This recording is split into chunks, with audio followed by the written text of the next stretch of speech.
On connaît tout ça, hein, cette espèce de bataille intérieure, permanente, épuisante, contre nos propres sentiments. Une guerre qu'on a l'impression de ne jamais pouvoir gagner et qui nous laisse complètement vidés. Mais et si on se posait la question différemment? Et si la solution, la vraie, ce n'était pas de se battre plus fort, mais au contraire de tout lâcher? C'est une idée qui va à contre-courant, je sais.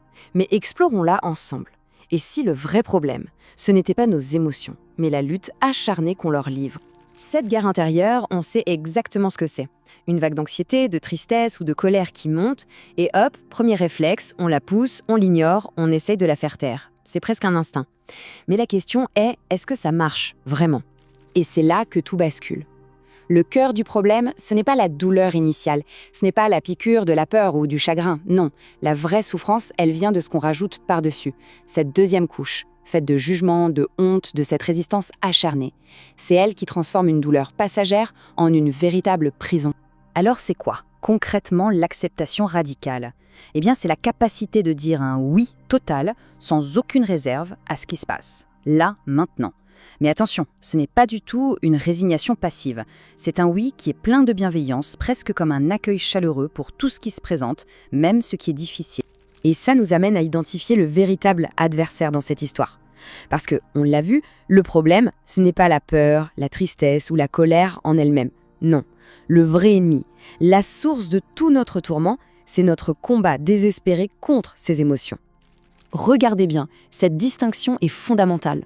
D'un côté, on a l'expérience brute, l'émotion pure, la peur, le deuil.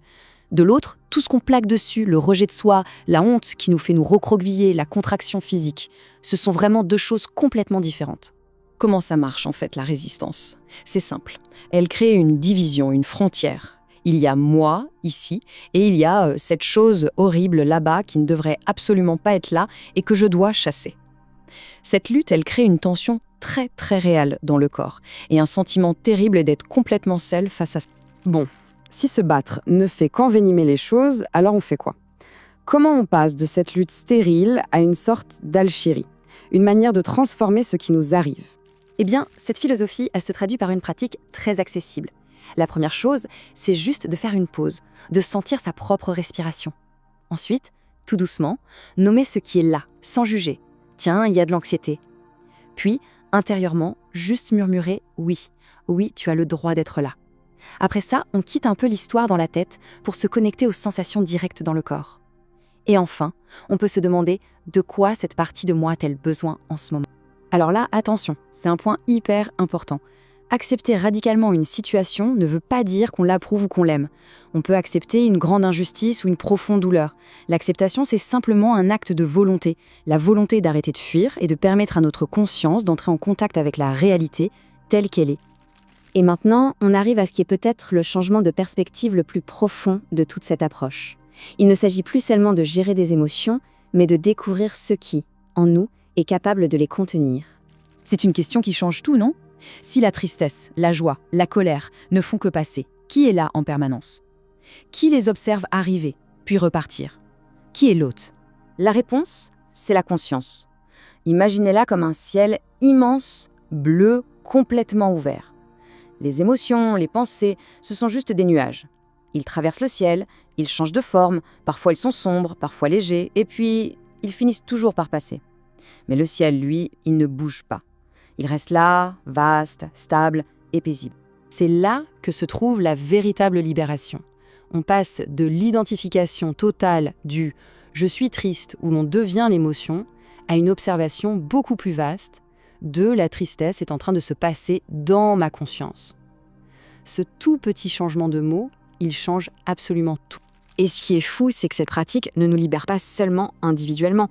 Elle nous ouvre aussi à quelque chose de beaucoup plus grand. Elle nous relie aux autres d'une manière assez incroyable.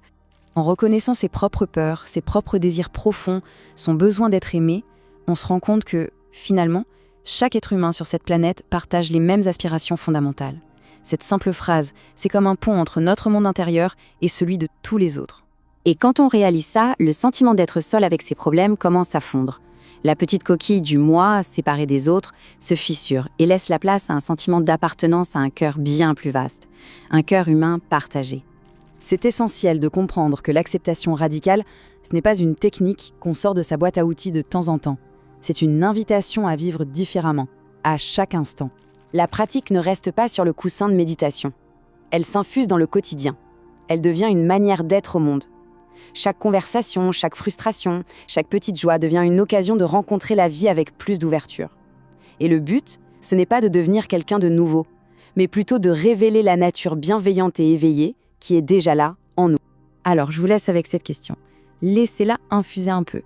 Et si, malgré tout ce qui ne va pas, malgré les défis, s'il ne manquait rien d'essentiel, là, tout de suite, et si cette course permanente pour être quelqu'un d'autre pouvait s'arrêter, ne serait-ce que le temps d'une respiration, qu'est-ce qu'il resterait à ce moment-là ?